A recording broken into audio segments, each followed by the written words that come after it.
coming up with ideas can be very frustrating. It's not always related to art block or burnout. It can be an extra skill that we can improve. So today I can teach you several ways to come up with ideas, not giving you random ideas, but to make you able to come up with your own. But later on the video, near the end of it, we can try something fun actually to give you a little extra to take after you watch this video. So first of all, we need to understand that a big part of this is related to the mindset. You need to be willing to be open-minded to try everything and anything. I always encourage this because it's the best way to learn and improve.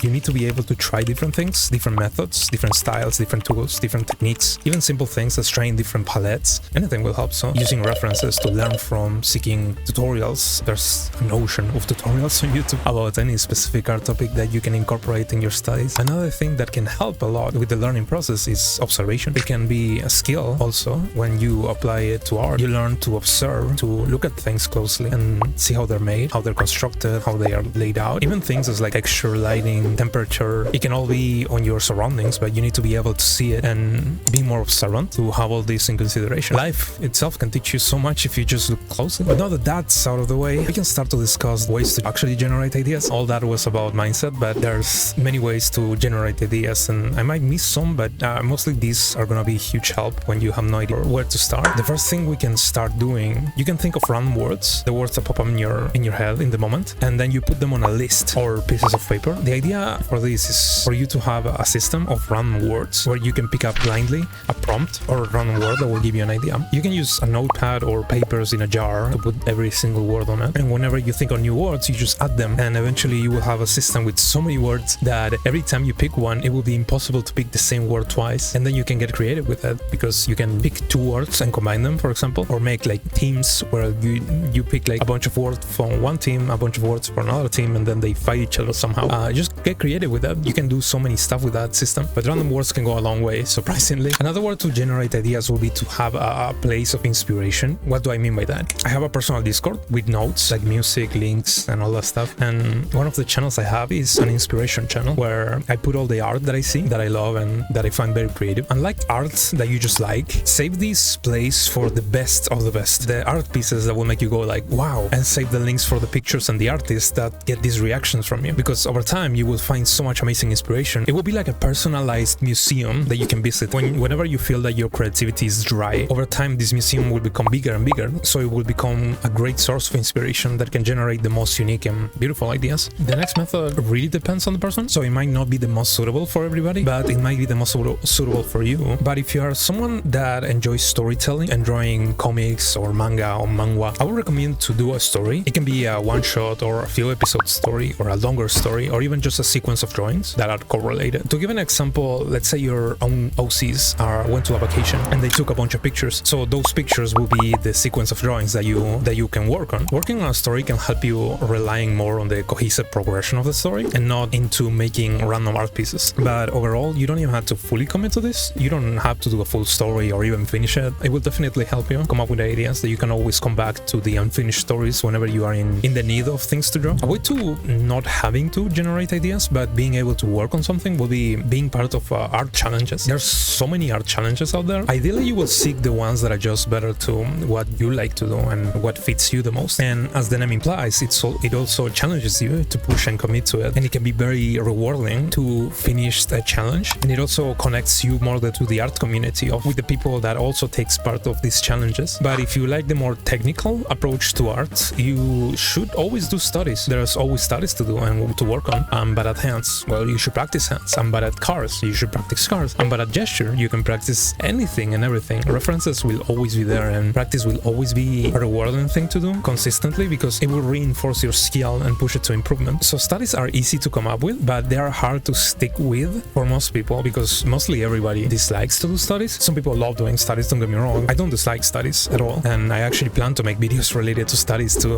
in the future, so that's something to look forward to. Another really fun way to come up with ideas, as I mentioned previously on other videos, it's involving others. That can make the overall process so much more fun. Collaborating with others to do challenges together, or having art sessions, playing art games, or exchange drawings. So many people are open for art traits, and overall this can make it so much more fun, and also it connects you with the community, and this is a great way to encourage you to keep going and not slow down as if you potentially would if you were by yourself. Communities are a booster when it comes to motivation. Another way to come up with ideas similar to the last one, or to and not having to rely much on ideas would be fan art. There's so many shows, games, movies, singers, series, comics that you can make fan art of. It's something that people always appreciate and love, and a lot of artists grow their communities mainly on fan art for a specific fan base. It's something that people love to do it and people love to see it, so it's always something that it's encouraged. It also can be a study on itself if you think about it, because you are working based on something that somebody else designed. So if you remain observant, like I mentioned before, you can learn so much through fan art. So the next way to generate ideas is less conventional, but not many people use this method, but it's definitely used and it has potential if you don't write, and that will be using online generators. There's many prompt generators or random word generators, even things like book title generators. You can get creative with that. Like you can use different types of generators and just smash them together, or you can just look for very unusual things. It doesn't even have to be related to art, but it can be something like music band name generator and trying to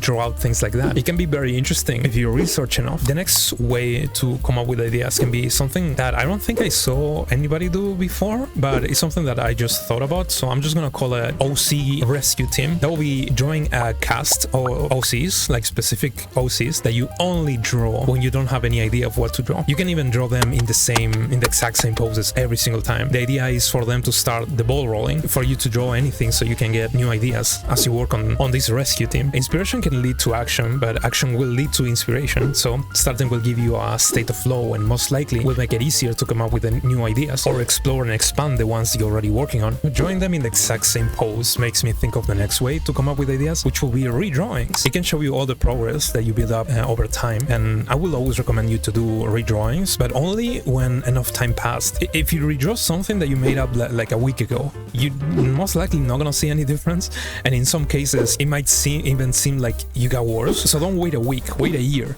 if possible. Like the more you wait the better. It's not a strict rule, but it's just a recommendation. The more you wait the better, because the improvement will shine the more you wait to make the redrawing. So for the next part I want to try something different. I want to try something fun. All these ways that we talked about can help you to generate your own ideas. However, I still want to give you something that you can take with you once you finish this video, so you not only know how to come up with ideas, but you will also have something specific to draw when you're ready to start drawing again. But before we get into that, I wanted to ask if there's any specific ways that you go about generating your own ideas, so other people and I will be scrolling through the comments and we can learn new ways to come up with ideas, and we can learn from each other. It can be things that we didn't think about, or the things that we can expand, and it's a good way that we can all learn from each other and add more to the video. And that is something that I love about this community, and it's how much people are willing to share and to give the video additional information and that we can all benefit from. It's always very helpful, so thank you so much for commenting your thoughts. Now that being said,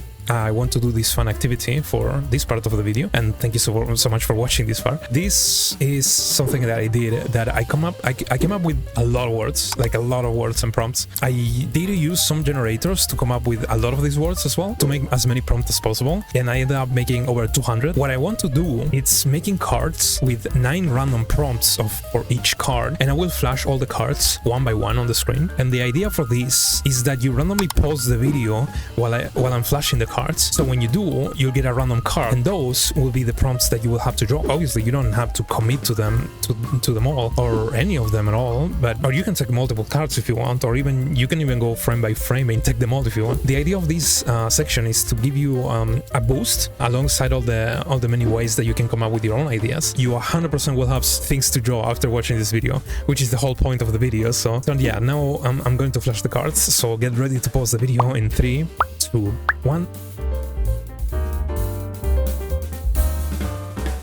So now that you have your prompts, you know what to do. I really hope this video was helpful and that you have something to work on, and also ways to keep generating ideas after the prompts. So I really wish you all the best, and once again, thank you so much for watching, and take care.